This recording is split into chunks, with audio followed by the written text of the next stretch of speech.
दोस्तों इस वीडियो में समझेंगे कि जब भी हम कैंडलस्टिक पैटर्न को ट्रेड करते हैं तो वहाँ पर अगर हमें अगली कैंडल में कंफर्मेशन नहीं मिलती तो वहाँ हमें कंफर्मेशन फिर कैसे लेनी होती है और वहाँ पर फिर हमें ट्रेड कैसे लेना होता है। तो दोस्तों पहले तो हम ये समझ लेते हैं कि नॉर्मली कैसे कंफर्मेशन ली जाती है। अगर किसी को ना पता हो तो उसे ये बेसिक बातें तो पहले पता होनी ही चाहिए।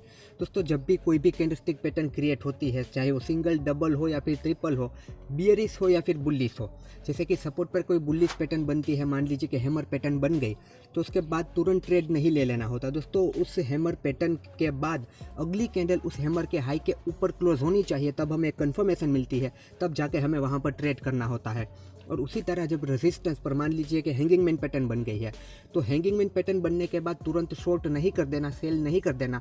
हैंगिंग मैन पैटर्न का जो लो होता है वो टूटना चाहिए अगली कैंडल में, यानी कि उस लो के नीचे अगली कैंडल क्लोज होनी चाहिए, तब जाके हमें कंफर्मेशन मिलती है कि अब डाउन ट्रेंड आ सकता है, तो वहाँ पर हमें शॉर्ट करना होता है, सेल करना होता है। तो दोस्तों ये तो हो गई कैंडलस्टिक से कंफर्मेशन लेने की बेसिक बात जो हम सबको पता होना ही चाहिए। ये बात अगर हमें नहीं पता तो हम सिर्फ पैटर्न पर ट्रेड लेंगे, और जब सिर्फ हम पैटर्न पर ट्रेड लेंगे तो ज़्यादातर ट्रेड गलत जा सकते हैं। एंड दोस्तों कैंडलस्टिक पैटर्न के बारे में हमेशा ये दो बात जरूर याद रखना कि कैंडलस्टिक पैटर्न बनने से कुछ नहीं होता है। कैंडलस्टिक पैटर्न कहाँ बन रही है उस चीज़ की वैल्यू है। अगर कोई बुलिश कैंडलस्टिक पैटर्न है तो वो सपोर्ट पर बनेगी डाउन ट्रेंड के बाद, तो ही वो काम करेगी। कोई बेयरिश पैटर्न है वो वहाँ पर रेजिस्टेंस पर बनेगी, टॉप पर बनेगी एक अप ट्रेंड के बाद, तो ही उसकी वहाँ पर वैल्यू है। तो वो सही जगह पर बननी चाहिए।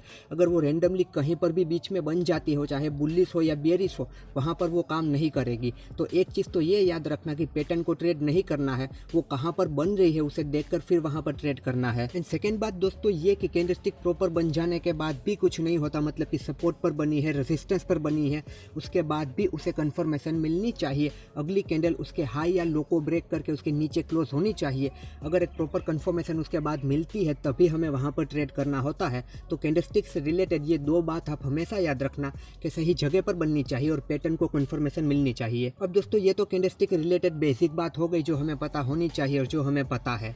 अब थोड़ा एडवांस देखते हैं कि अगर पैटर्न भी बन गई है, सही जगह पर भी बन गई है और अगली कैंडल में उसे कंफर्मेशन नहीं मिलती, तो फिर हम वहाँ पर हमारा ट्रेड कैसे प्लान करेंगे, फिर हम वहाँ पर कैसे एनालाइज करेंगे कि अब यहाँ पर क्या हो सकता है। तो इस बात को दोस्तों सही से समझने के लिए मैंने कुछ चार्ट निकाले हैं निफ्टी, बैंक निफ्टी के और कुछ स्टॉक्स के। तो उन चार्ट में ही हम समझते हैं ताकि हमें ज़्यादा अच्छे से समझ आ सके। तो दोस्तों यहाँ पर मैंने बैंक निफ्टी का 15 मिनट का चार्ट लगाया है, आप देख सकते हैं। यहाँ पर दोस्तों देखिए कि सपोर्ट पर एक पैटर्न बन गई है। वो कौन सी पैटर्न है? वो है मॉर्निंग स्टार पैटर्न। तो दोस्तों इस पैटर्न को ट्रेड नहीं करना है। यहाँ पर हमारी एक कंडीशन फील होती है कि डाउन ट्रेंड के बाद नीचे सपोर्ट पर बनी है, यहाँ पर एक सपोर्ट आ रहा है, तो एक कंडीशन मैच हो गई, पर तुरंत वहाँ पर ट्रेड करने नहीं निकल जाना है। यहाँ पर हमें दोस्तों देखना है कि मॉर्निंग स्टार पैटर्न बनने के बाद अगली कैंडल, इस जो थर्ड कैंडल है, इसके ऊपर क्लोजिंग देनी चाहिए, यानी कि इसका हाई ब्रेक करके इसके ऊपर क्लोजिंग होनी चाहिए, तभी हमें एक बाइंग की कंफर्मेशन मिलती है। और ऐसा यहाँ पर हो रहा है। और उसके बाद आप देखिए बैंक निफ्टी ऊपर की तरफ ही चला गया। तो ये तो हो गई पहले बेसिक चीज़ जो हमने समझी थी वो। अब दोस्तों निफ्टी 50 में देखते हैं कि जब कंफर्मेशन नहीं मिलती तब क्या होता है। यहाँ पर निफ्टी 50 में देखिए थोड़ा सा सेम चार्ट ही दिख रहा है। यहाँ पर डाउन ट्रेंड पर सेम मॉर्निंग स्टार पैटर्न बनी है, पर यहाँ पर नोटिस कीजिए कि मॉर्निंग स्टार पैटर्न बनी, बैंक निफ्टी में कंफर्मेशन मिल गई थी अगली कैंडल में, यहाँ पर अगली कैंडल में कंफर्मेशन हमें नहीं मिली है। तो यहाँ पर हम ट्रेड नहीं करेंगे, सिर्फ पैटर्न पर ट्रेड नहीं करेंगे। यहाँ पर तो आपको दिख रहा है कि निफ्टी ऊपर चला गया है, पर लाइव मार्केट होगी तब हमें नहीं पता होगा कि कहाँ जा सकता है, वो नीचे भी आ सकती है निफ्टी। बैंक निफ्टी में दोस्तों हमने देखा था कि अगली कैंडल में कंफर्मेशन मिल गई, फिर बैंक निफ्टी तुरंत ही ऊपर की तरफ चले गई थी। पर यहाँ पर निफ्टी 50 में अगली कैंडल में कंफर्मेशन नहीं मिली है। तो आप देखिए कि दो कैंडल में उसने कंसोलिडेशन दिखाया है, यानी कि 15 मिनट की कैंडल है, तो आधे घंटे तक निफ्टी 50 वहीं पर रही। अब दोस्तों जब भी यहाँ पर ऐसा होता है, उसके बाद जब भी हमारी जो पैटर्न होती है इसके ऊपर हमें हाई मिलना चाहिए, वो हमारी कंडीशन है। तो जब भी इसके ऊपर हाई मिलता है तब जाके हमें वहाँ पर ट्रेड लेना होता है। यहाँ पर तो दोस्तों दो ही कैंडल के बाद हमें कंफर्मेशन मिल गई, पर हो सकता है काफ़ी सारी कैंडल भी हो जाए, यहाँ पर कंसोलिडेशन कुछ ज़्यादा ही हो जाए, 2-3 घंटे का भी हो जाए, और उसके बाद भी ज़रूरी नहीं है कि वो ऊपर ही चला जाएगा, वो नीचे भी आ सकता है, वो आगे हम स्टॉक्स में देखेंगे। तो आप यहाँ पर देखिए कि तीसरी कैंडल में जब निफ्टी 50 को इस पैटर्न में कंफर्मेशन मिली, उसके बाद निफ्टी 50 ऊपर जाने लगा। तो जब आपकी पैटर्न को कंफर्मेशन नहीं मिलती अगली कैंडल में, तब हमें वहाँ पर ट्रेड नहीं करना होता है। जब जब भी उसके आगे दोस्तों उसका हाई टूटता है, हाई के ऊपर कैंडल क्लोज होती है, तब जाके हम वहाँ पर हमारा ट्रेड प्लान कर सकते हैं। अब दोस्तों यहाँ पर समझने वाली बात एक ये है कि बैंक निफ्टी में तुरंत कंफर्मेशन मिली थी, तो आप देखिए बैंक निफ्टी ऊपर की तरफ ही जाता रहा, यहाँ पर उसे तुरंत कंफर्मेशन नहीं मिली। तो उसके बाद आप देखिए निफ्टी 50 बैंक निफ्टी की कंपेयर में इतना ऊपर नहीं गया, ऊपर गया फिर अगेन नीचे चला आया, फिर ऊपर गया, यानी कि थोड़ा वोलेटाइल हुआ, ऊपर नीचे हुआ, पर बैंक निफ्टी एक ट्रेंडिंग रेंज में रहा, ऊपर की तरफ ही जाता रहा। अब दोस्तों कुछ स्टॉक्स को भी देख लेते हैं इसी तरह कंफर्मेशन लेने के लिए। जैसे कि दोस्तों यहाँ पर हेवल्स के स्टॉक में देखिए आप सपोर्ट पर एक पैटर्न बन गई है जो कि है हैमर पैटर्न। हैमर को अगली ही कैंडल में कंफर्मेशन मिल गई, उसके बाद आप देखिए स्टॉक ऊपर की तरफ ही जाने लगा। और यहाँ रिलायंस के स्टॉक में दोस्तों आप यहाँ पर देख सकते हैं कि मॉर्निंग स्टार पैटर्न बनी है। यहाँ पर प्रॉपर मॉर्निंग स्टार नहीं है क्योंकि ये कैंडल छोटी है, पर इसका फॉर्मेट मॉर्निंग स्टार की तरह ही है। पर यहाँ अगली कैंडल में इसे कंफर्मेशन नहीं मिली, अगली कैंडल में कंफर्मेशन नहीं मिली। 2 कैंडल के बाद आप देख सकते हैं कि यहाँ पर इसे कंफर्मेशन मिली। कंफर्मेशन मिलने के बाद ही स्टॉक ऊपर गया, यानी कि इस पैटर्न के हाई को ब्रेक किया, उसके ऊपर कैंडल क्लोज हुई, उसके बाद ही स्टॉक ऊपर गया है। फिर दोस्तों आप देखिए यहाँ तक गया, यहाँ पर आने के बाद उसने फिर से बियरिश इंगल्फिंग कैंडल बना दी। बियरिश इंगल्फिंग कैंडल को तुरंत ही कंफर्मेशन मिल गई अगली कैंडल में और फिर स्टॉक नीचे आने लगा। तो दोस्तों यहाँ पर अगेन निफ्टी और बैंक निफ्टी की तरह एक बात नोटिस करने वाली है कि अगर अगली ही कैंडल में कंफर्मेशन मिल जाती है तो फिर मार्केट एक ही ट्रेंड में रहते हैं और ऊपर की तरफ ही जाता है स्टॉक। और जब भी अगली कैंडल में कंफर्मेशन नहीं मिलती और थोड़ा आगे जाके कंफर्मेशन मिलती है तो फिर स्टॉक बहुत ही ऊपर नीचे होता रहता है। यहाँ पर दोस्तों महिंद्रा एंड महिंद्रा के स्टॉक में भी आप देखिए मॉर्निंग स्टार पैटर्न बनी थी, उसके बाद उसे तुरंत कंफर्मेशन नहीं मिली। कंफर्मेशन जब तक नहीं मिली थी स्टॉक कहीं नहीं गया था।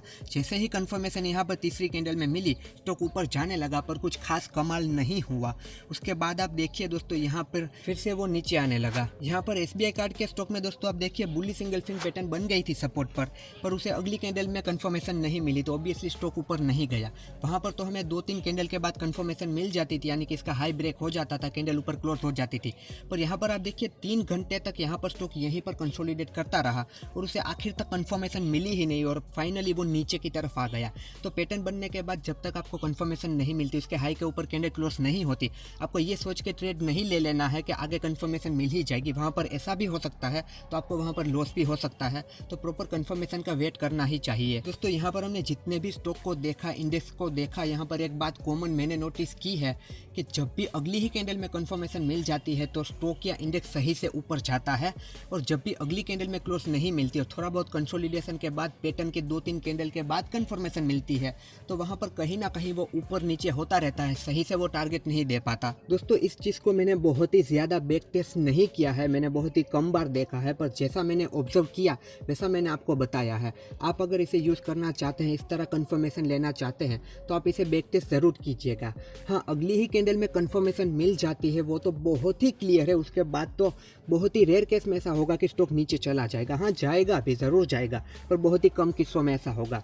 पर 2-3 कैंडल के बाद जब कंफर्मेशन मिलती है तो थोड़ा रिस्की हो सकता है, क्योंकि आपने देखा कि ज़्यादातर बाद में कंफर्मेशन मिलने के बाद स्टॉक या इंडेक्स नीचे चले आते थे।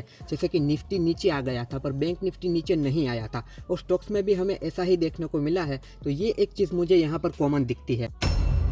बैक टेस्टिंग करना दोस्तों मतलब कि कोई भी आप चीज़ सीखते हैं, नई स्ट्रेटेजी बनाते हैं या कुछ भी करते हैं तो उसे तुरंत लाइव मार्केट में अप्लाई नहीं करना चाहिए। पहले कुछ चार्ट को आपको ओपन करना चाहिए और उसे ढूंढना चाहिए कि ऐसा होता है, उसके बाद ऐसा ही होता है। जो कुछ भी आपकी स्ट्रेटेजी है, मान लीजिए कि हैमर को ही ले लीजिए, बिल्कुल कॉमन कि हैमर पैटर्न को आप ट्रेड करना चाहते हैं, पहली बार कभी किया नहीं, तो पहले आपको देखना है कि जब जब हैमर बनती है तो उसके बाद क्या होता है, कैसे कन्फर्मेशन ली जाती है, कैसे वो काम करती है, कैसे वो टारगेट देती है। तो कोई भी स्ट्रेटेजी कुछ भी हो उसे बैक टेस्ट करना चाहिए। और मैं तो कहता हूँ बैक टेस्ट करने के बाद लाइव मार्केट में भी बैक टेस्ट करना चाहिए आपको। उसे वहाँ पर लाइव मार्केट में भी बैक टेस्ट कीजिए। लाइव मार्केट में तुरंत ट्रेड मत ले लीजिए, लाइव मार्केट में अपनी स्ट्रेटेजी को फाइंड कीजिए कि यहाँ पर ये बन रहा है, फिर वहाँ पर ट्रेड मत लीजिए, सिर्फ उसे लाइव मार्केट में बैक टेस्ट कीजिए, लाइव मार्केट में देखिए। और जब आपको कॉन्फिडेंट होने लगता है तब जाके आपको लाइव मार्केट में अप्लाई करना चाहिए।